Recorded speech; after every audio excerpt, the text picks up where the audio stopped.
Right after nearly dying from electrocution, our next guest focused his life on helping others move forward. His new book is Living with Radical Reverence, Unlocking Your Best Life in 2025. We are pleased to welcome back to the show author, motivational speaker, podcast host, and Don Johnson doppelganger, Danny Bader. Danner, thank you so much for coming back. Really appreciate it. It's good to be back. Thank you, Bo. And this new book, it's going to be out this month. Should be out end of January. Yeah, congratulations on that. Living with Radical Reverence. What does that mean? Well, for me, you know, when I write my books, you get an idea and they start to percolate, and this probably started a few years ago. And probably because I lost 5 friends in 6 years, and they were all under 63 years of age. Cancer, ALS, and heart attack. 2 were brother-in-laws. And I just thought to myself, man, this gift of life, really? Do we really take it for granted sometimes? And I found myself doing it, and as I talk with other people, I think a lot of them did as well. So I want to challenge the reader to move from a regular reverence for life, where a lot of the white noise of life starts to show up and we kind of go through the motions and we get stuck, as you and I were talking about, to having that radical reverence for life. And radical means really different, you know? And you have this through your own experience. You have a real life experience of nearly dying in 1992. You were electrocuted. 8,000 volts went through you. You lost one of your best friends. Yeah. And you went through some tough times. And then you had to battle back from that. Yeah, I sure did. And everybody says a near death. I mean, my other buddy told me I was dead, so is it near death or is it death? And yeah, you have to, when you have an experience like that, it's like the inciting incident in a movie, right? Your life's never the same. So it really forced me to take a look at life and study it and study other people and think, what are those basic principles that serve us as human beings? Not for the New Year's resolutions, right? I mean, I want to lose weight, I want to make more money, I want to get healthy and all that kind of stuff. But how do you really want to live, you know, with that radical reverence for life? And those principles are around.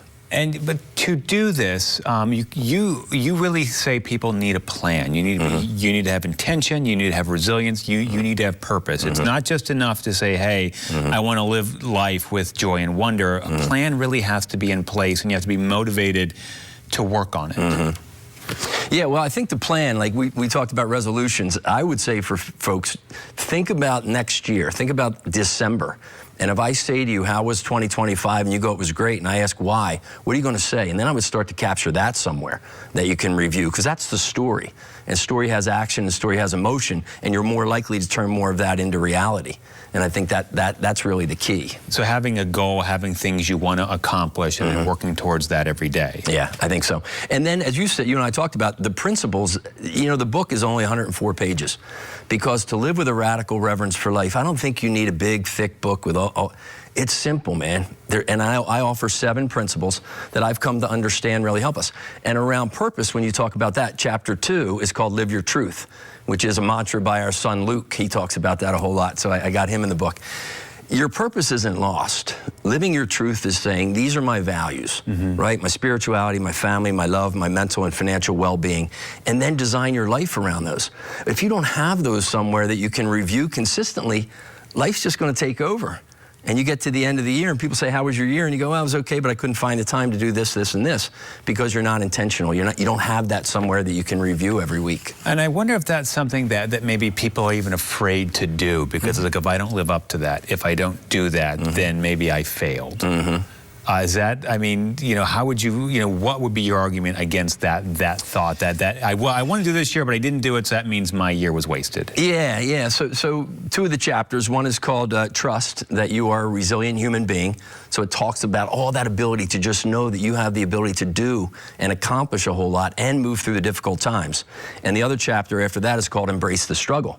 Because so often when we create a vision for ourselves, there's going to be some struggle. There's going to be some setback. There's not that instant gratification a lot of times. So you have to understand, how can I get that space between my head right, the self-talk and the beliefs that we have, so that we can move in the right direction and move through these things. Because the fear of achieving something is really just an emotional state.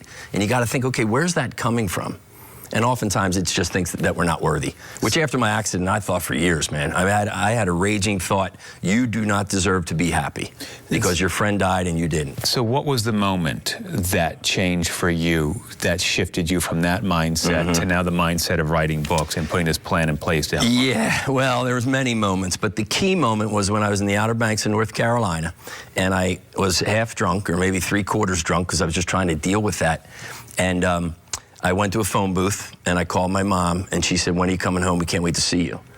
You know, and that day, hours before that, I looked at a hose that I was going to put in the tailpipe of my Jeep and just end it because I couldn't deal with it. So just find a moment, find a turning point, put that plan in place, and actively work towards it. Yeah. Danny Bader, thank you so much. Your new book, Living with Radical Reverence, Unlocking Your Best Life in 2025, that is going to be out this month, and you can head to your website, DannyBader.com, for all the information people need. Danny, thank you so much for joining us. It's a pleasure, Bo. Thanks so much. All right. I appreciate it. Happy New Year. You too. We'll be back.